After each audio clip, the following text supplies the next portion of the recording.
चलिए आगे बढ़ेंगे, जहां उत्तराखंड में शीतलहर से बचाव के लिए मुख्यमंत्री पुष्कर सिंह धामी ने सचिवालय में अधिकारियों के साथ बड़ी बैठक की है। इसमें अधिकारियों से कहा कि प्रदेश में शीतलहर से बचाव के लिए सभी प्रभावी उपाय किए जाएं। शीतलहर से बचाव के लिए पूरी सतर्कता बरती जाए। साथ ही ये सुनिश्चित किया जाए कि जिलों के रैन बसेरों में ठहरने वालों के लिए सभी आवश्यक सुविधाएं उपलब्ध हो। शासन के वरिष्ठ अधिकारी रैन बसेरों की व्यवस्थाओं का समय समय पर निरीक्षण करें। जरूरतमंदों को कंबल, दास्ताने, मोजे और अन्य आवश्यक सामग्रियां उपलब्ध कराई जाए। साथ ही जिस जगह पर अलाव की व्यवस्था की गई है, लोगों को उसकी जानकारी दी जाए।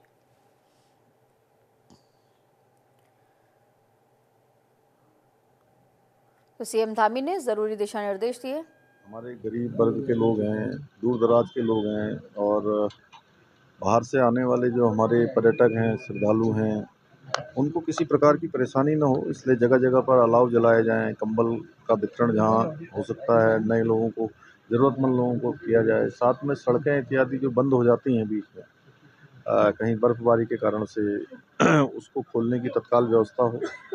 बिजली की और पानी की, इसका रजिस्ट्रेशन सुनिश्चित करवाया जाए। दवाइयाँ हैं, भोजन है, सड़कों की स्थिति को ठीक किया जाए। जहाँ पर सड़कें टूटी हैं उनको ठीक किया जाए।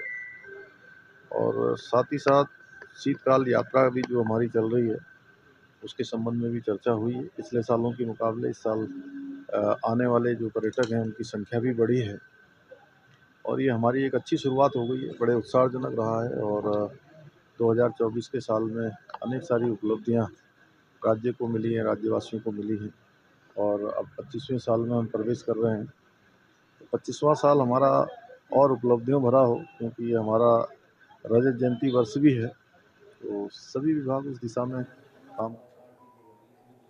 और यूसीसी को लेकर मुख्यमंत्री पुष्कर सिंह धामी ने बड़ा बयान दिया। उन्होंने कहा कि जनवरी में यूसीसी एक्ट बनकर तैयार हो जाएगा और इसके लिए प्रशिक्षण का काम चल रहा है। सभी विभाग अपने स्तर पर काम कर रहे हैं। और भी क्या कुछ कहा है, सुनिए। जनवरी माह में जो है जो हमारा एक्ट बनकर तैयार हो गया है वो लागू होगा। उसके लिए ट्रेनिंग इत्यादि, ऐप इत्यादि के काम हैं, वो सब चल रहे हैं और उस पर पूरी तरह से हमारा सभी विभाग अपने अपने स्तर से जिनको काम करना है काम कर रहे हैं। सरलीकरण, समाधान और निस्तारण, ये हमारा शुरू से मंत्र रहा है और यूसीसी भी हमारा इसी मंत्र को आगे बढ़ाएगा। सर बुलडोजर एक्शन देखने को मिलेगा आपका? सरकारी जमीनों पे जो कब्जों की बात आई थी, 15 दिन में रिपोर्ट मांगी थी आपने। वो काम हमारा चल रहा है। अवैध मदरसे हैं, सरकारी जमीनों पर अवैध कब्जे, अतिक्रमण, वो अभियान है हमारा। वो अभियान जब तक पूरी तरह से सफाई नहीं होगी तब तक वो चलता है। उत्तराखंड के राज्यपाल retired lieutenant general Gurmeet Singh ने 20वें विश्व शांति महासम्मेलन में प्रतिभाग किया। अंतर्राष्ट्रीय विश्व शांति प्रबोधक महासंघ द्वारा आयोजित संयुक्त राष्ट्र के आर्थिक और सामाजिक परिषद सम्मेलन में राज्यपाल ने पुस्तक का विमोचन किया। राज्यपाल गुरमीत सिंह ने इसे शांति और मानवता के मार्गदर्शन के लिए एक महत्वपूर्ण कदम बताया है। उन्होंने कहा कि शांति केवल युद्ध और हिंसा का अभाव नहीं, बल्कि ये समानता, स्वतंत्रता और सम्मान के साथ जीने की अवस्था है। उन्होंने कहा कि वसुधैव कुटुंबकम का सिद्धांत हमें ये सिखाता है कि पूरी दुनिया एक परिवार है और ये आदर्श शांति और एकता का आधार बन सकता है। उन्होंने ये भी कहा कि उत्तराखंड योग, ध्यान और आयुर्वेद का केंद्र है। ये भूमि आध्यात्मिक शांति और संतुलन का स्रोत है।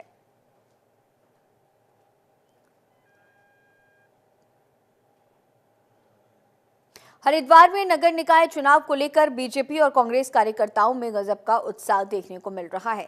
विधायक मदन कौशिक के मुताबिक बीजेपी ने नगर निगम के अनुभव रखने वाले प्रत्याशी को प्राथमिकता दी। बीजेपी ने किरण जैसल को हरिद्वार से मेयर प्रत्याशी घोषित किया। विधायक कौशिक ने कहा कि पिछले 5 सालों में हरिद्वार को बहुत निराशा का सामना करना पड़ा। क्षेत्र के विकास कार्य ठप पड़े थे, जिन्हें अब प्राथमिकता के साथ पूरा किया जाएगा। पार्टी ने एक अनुभव जिनको नगर निगम का ऐसे प्रत्याशी यहाँ दिए हैं। 5 साल तक बहुत निराशा हरिद्वार की जनता को नगर निगम से मिली। एक अपेक्षा थी, लेकिन वो अपेक्षा पर खरे नहीं उतरे। तो इस कारण से आज जनता उस सारी निराशा को ध्यान में रखते हुए उनके मन में है कि एक अनुभव वाला व्यक्ति जो मिला है उसको भारी मार्जिन से जिताकर एक अच्छा भारतीय जनता पार्टी का बोर्ड बने। इस हेतु भारतीय जनता पार्टी कार्यकर्ताओं का उत्साह भी देखने को बन रहा है। क्या देखिए मिलेगा जनता के मन में। देखिए जब से प्रत्याशी घोषित हुए मैंने देखा कल प्रत्याशी घोषित होने के बाद हजारों की संख्या में लोग उनके आवास पर, उनके संस्थान पर पहुंचकर उनको बधाइयों का तांता लगा हुआ है। आज भी सुबह गंगा पूजन किया। तो यानी एक लोगों के मन में एक बड़ा आशा है कि बहुत अच्छा मेयर पद का प्रत्याशी भारतीय जनता पार्टी ने दिया है, तो निश्चित रूप से एक अच्छा बेनिफिट हरिद्वार का। सबसे पहले तो मैं भारतीय जनता पार्टी प्रदेश नेतृत्व, जिला नेतृत्व व माननीय विधायक श्री आदेश चौहान जी, मैं अपने जितने भी शुभचिंतक हैं उनका हार्दिक आभार व्यक्त करता हूँ, धन्यवाद व्यक्त करता हूँ। और जो पार्टी ने जिम्मेदारी दी है वार्ड 2 से प्रयास रहेगा कि विकास कार्य भी हो, और जो पार्टी ने विश्वास दिखाया उसमें भारी संख्या में जीत कर अपना पहुँचे। किसी से चुनौती, भारतीय जनता पार्टी किसी से चुनौती नहीं रहेगी। काशीपुर में नगर निगम के चुनावों में टिकट वितरण को लेकर बीजेपी अल्पसंख्यक मोर्चा के प्रदेश अध्यक्ष इंतजार हुसैन ने बड़ा बयान दिया। उन्होंने नगर निगम चुनावों में टिकट वितरण को लेकर कांग्रेस की पोल खोलते हुए कहा कि बीजेपी ने मुस्लिम समाज के पार्षद प्रत्याशियों को मैदान में उतारा है, इससे कहीं न कहीं कांग्रेस को बड़ा झटका लगा है।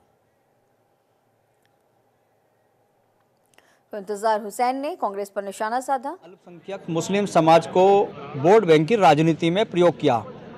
आज भारतीय जनता पार्टी ने ये दिखा दिया है कि अल्पसंख्यक समाज को भी राजनीति का प्रतिनिधित्व करना चाहिए, और निश्चित रूप से नगर निगम, नगर पंचायतों में भारतीय जनता पार्टी ने अपना प्रत्याशी उतारा है।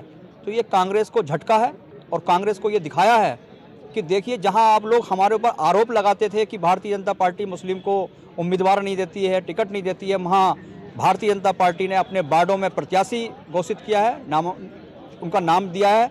निश्चित रूप से कांग्रेस के मुंह पर एक तमाचा है। हरिद्वार के शिवालिक नगर पालिका के चेयरमैन रहे राजीव शर्मा को बीजेपी ने इस बार भी उम्मीदवार बनाया। वहीं कांग्रेस ने भी प्रत्याशी न बदलते हुए महेश प्रताप राणा की उम्मीदवारी को बरकरार। दोनों प्रत्याशी दूसरी बार चुनावी मैदान में हैं और जीत को लेकर आश्वस्त हैं। जहां एक तरफ राजीव शर्मा अपने पिछले 5 सालों के कामों के दम पर जनता के बीच पहुंच रही हैं, तो वहीं दूसरी तरफ कांग्रेस उम्मीदवार महेश प्रताप राणा क्षेत्र में विकास कार्यों की अनदेखी का आरोप लगाकर चुनावी मुद्दा बनाने की कोशिश कर रहे हैं। आपको ये भी बता दें कि दोनों मुख्य प्रतिद्वंद्वी अपना नामांकन दाखिल कर चुके हैं और चुनावी मैदान में एक दूसरे को कड़ी टक्कर दे रहे हैं।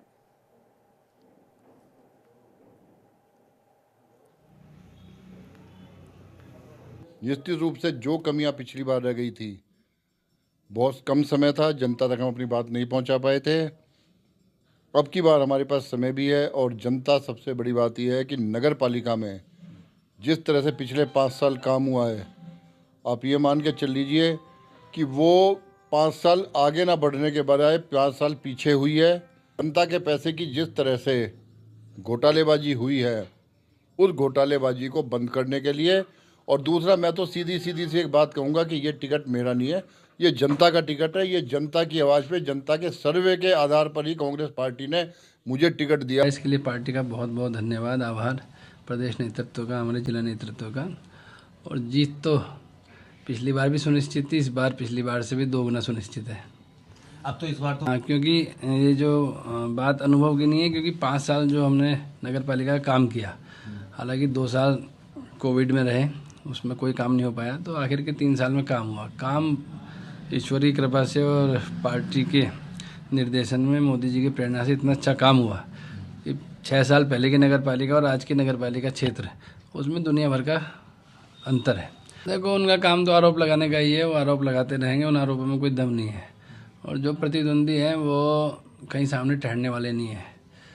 तो वैसे तो कांग्रेस का पूरे देश में ही बुरा हाल है, लेकिन हमारा उत्तराखंड में हमारी लोकसभा, उसमें भी विधानसभा और नगर पालिका क्षेत्र, यहाँ कांग्रेस का कोई वजूद नहीं है। तो प्रतिद्वंदी की हमें ना कोई चिंता है और ना का हमें कोई किसी किस्म का भय है। और अब खबर हरिद्वार से है, जहां देहरादून से आई आबकारी विभाग की टीम ने हरिद्वार के पतरी क्षेत्र के शाहपुर स्थित देसी शराब के ठेके पर छापा मारते हुए मिलावटी शराब के धंधे का भंडाफोड़ किया है। जांच में खुलासा हुआ कि ठेके पर देशी शराब के टेट्रा पैक से शराब निकालकर उसमें पानी और अन्य लिक्विड मिलाया जा रहा था। छापेमारी के दौरान मौके से मिलावटी शराब और अन्य अवैध सामान बरामद किया गया। आपको ये भी बता दें कि प्रशासन ने ठेका संचालक के खिलाफ मुकदमा दर्ज कराया है। तो आबकारी विभाग की टीम ने छापेमारी कार्रवाई की है। और इस बुलेटिन में फिलहाल इतना ही। खबरों का सिलसिला लगातार जारी रहेगा। बने रहिए जनतंत्र टीवी के साथ। नमस्कार।